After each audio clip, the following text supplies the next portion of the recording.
but Amber, I'm a first time home buyer, or maybe I haven't bought a home in like 7 years, and the market's just very different. But I've been with big bank X for I've had a free checking account at some bank for decades now. Why? Tell me about working with a small independent lender like yourself that maybe my realtor recommends, but I haven't necessarily heard of. Like, tell me, give me your pitch. What can you tell me? Yeah, for sure. So I've been around a long time, and I've worked for local small banks. I've worked for credit unions. I've been in management at those kind of institutions, and I've worked for independent companies like Cross Country Mortgage and a few others. And really, the independent companies are where a lot of the more seasoned LOs you'll find will go to the independent companies. And I like to say, even if I ruined every relationship that I had in the Twin Cities market with realtors, Wells Fargo would still hire me. I shouldn't throw anybody under the bus. Sorry. A big institution would still hire me, and they would still, you know what I mean? So you sometimes just get a different quality of a person, I guess, maybe coming from them. Not always. You get some really great people at those institutions too. So I don't want to say that, there's not great people at banks, because there are great people at banks.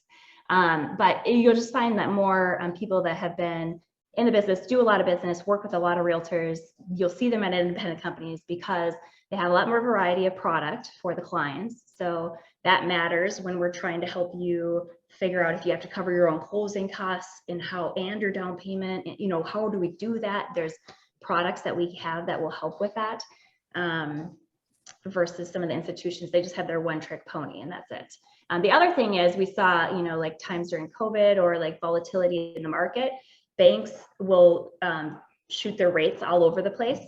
And so you could be, as a consumer, just kind of stuck with that if it is during one of those cycles for them.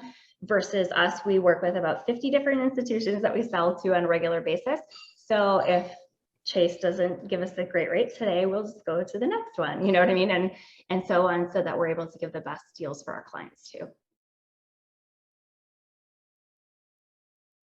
Yeah, right. And you ask any realtor, they've worked with some lenders that perhaps were more difficult. The wrong lender can be costly. It can be, and just the company is not just the company either. I would say you could talk to 3 different people at Cross Country Mortgage and probably have 3 different opinions of Cross Country Mortgage. You know what I mean? So I would say, yeah, get referrals from your realtor or friends, family that have had really great experience too. We have, some clients that, like every single friend they've sent us because they know we're going to take really great care of them. They've seen some other friends have a really bad experience. So. Well, I'm sold. I'm convinced. No, but and truly, like, I want to help people with this. I'm very passionate about it. So finding somebody who is passionate to help you, I think is really, really important.